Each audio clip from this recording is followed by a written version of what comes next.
ओम नमो आदेश गुरुदेव। जय श्री राम सभी को। देखिए, आज मैं अपना यक्षिणी साधना का अनुभव है जो वो मैं आपको बताऊंगा। मैं ये तो नहीं बोलूँगा कि तुमसे कि मेरे सामने यक्षिणी साथ साथ साक्षात खड़ी हो गई थी या फिर मुझे प्रकट होकर दर्शन दी, पर मैं अपना अनुभव कुछ शेयर करना चाहूँगा जिससे आपको कुछ सीखने को मिलेगा। मैंने जब वो साधना शुरू की थी तो मेरी उम्र केवल 10 साल की थी। मैं बचपन से ही धार्मिक आस्थाओं में बहुत गहरा विश्वास रखता था और ज़्यादातर तो उस टाइम लोग खेल कूद में लगे रहते थे, पर मेरा दिमाग ऐसा नहीं था कि मैं खेल कूद में लगा रहा हूँ। मैं सदा ही धार्मिक किताबें पढ़ता था। उसके नाते मेरी एक अच्छी हैबिट्स भी बन चुकी थी। भक्ति में ज़्यादा मन लगना, पूजा पाठ में ज़्यादा मन लगना मेरा। फिर मुझे एक दिन ऐसे ही मुझे बुक पढ़ते पढ़ते मुझे यक्षिणी मंत्र मिला कि ये फलानी देवी ये है कि इतने दिन में 41 दिन में साधना करने से ये प्रकट हो जाएगी सामने। मैंने सोचा चलो इस साधना को करके देखते हैं कि ऐसा होता भी है क्या नहीं है, कि ये सब झूठ है। मैं अब इसे रियल करके देखूंगा।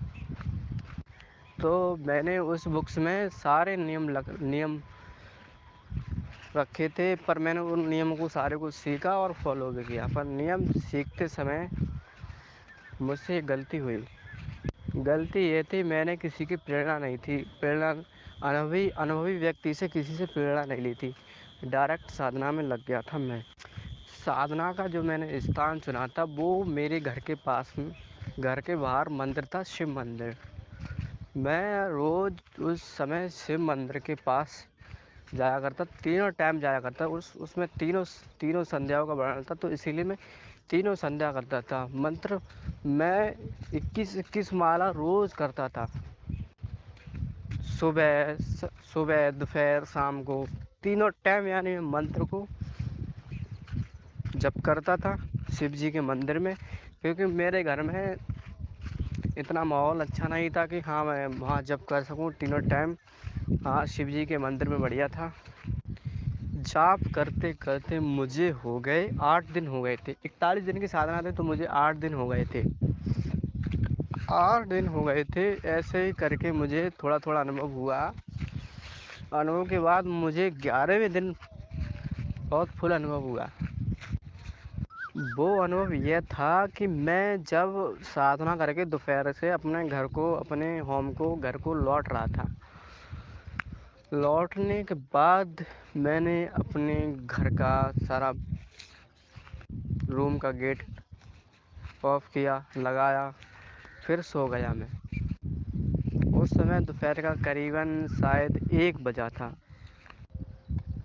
तो उस समय मेरी आंखों के सामने, सो ही रहा था मैं थोड़ा थोड़ा, तो मेरी आंखों के सामने काला काला अंधेरा सा छाता है। ये मैं रियल घटना बता रहा हूँ अपनी लाइफ की। तो उस काले से अंधेरे में बिखरे बाल, बड़ी बड़ी भयानक सी आंखें थीं, हाथ में त्रिशूल था, पीछे कुत्ता था। तो ये मुझको सब दिख रहा है। मैं उस समय पता नहीं जग रहा था या सो रहा था, मुझको खुद पता नहीं था। मैं उस समय सब देख रहा था। ये मेरी ओर चलती आ रही है। मैं जो हूँ, मैं पहली बार साधना करने बैठा, ऐसा कभी तो अनुभव मैंने किया ही नहीं था। तो मैं थर थर थर थर काँपने लगा। आधी नींद में मैं थर थर काँपने लगा, मेरे साथ हो क्या रहा है ये। तो मैंने शंकर भगवान का नाम लेना शुरू किया। हे भगवान, हे शिव जी, मेरे साथ हो क्या रहा है, मुझे बहुत डर लग रहा है। तो मैंने ओम नमः शिवाय का फिर जाप किया। फिर थोड़ी बहुत राहत मिली, काला काला अंधेरा सा भी हटा। फिर वो पता नहीं कैसी एंटिटी थी या फिर कोई योगिनी थी, पता नहीं कौन थी, पर मुझे थोड़ी बहुत राहत मिली। उस टाइम मुझे फीवर भी हो गया था, बुखार भी आ गया था। फिर मैंने डिसाइड किया मैं अब ये साधना नहीं करूँगा। अगर अब साधना किया तो मुझ में इतनी हिम्मत नहीं है कि इस तेज को मैं झेल सकूं। क्योंकि मेरे पास उस समय कोई गुरु तो था नहीं जो मुझे आगे बढ़ाए, गाइड करे, हाँ ये साधना तुम करो। तो सबसे पहली बात, नंबर 1, मैं ऑरा नहीं बनाया करता था, साधना करने ऐसा ही बैठ जाया करता था। नंबर 1 गलती हुई थी। नंबर 2 मेरा कोई गुरु नहीं था उस समय। तो मैं उग्र साधना कर रहा था, यक्षिणी को बुला रहा था क्योंकि गुरु होता है जो हमें साध लेता, अगर होता पीछे तो वो गाइड करता। जब गाइड करने वाला कोई है ही नहीं तो फिर साधना कैसे सफल हो जाएगी। बाकी नियम सब सही थे, पर मुझे उस समय कोई गाइड करने वाला नहीं मिला, मुझे कोई गुरु नहीं मिला। अगर शायद आज गुरु कोई मिल जाता तो मैं यक्ष साधना में सफल हो जाता। और खैर नहीं हुआ तो ये सही रहे, क्योंकि यक्षिणी साधना जो है वो जीवन पर्यंत चलती रहती है। अगर इसको छोड़ने का भी अगर मन करो तो आदमी को बर्बाद करके छोड़ती हैं। ऐसी साधना ना करें जिससे हमारा कल्याण ना हो सके। साधना ऐसी करें, सौम्य साधना करें जो हमारा जीवन पर्यंत साथ दे, और हमसे कोई गलती हो तब भी हमारा कुछ बिगड़े ना। यह था मेरे जीवन का अनुभव, आप सभी को अच्छा लगा हो।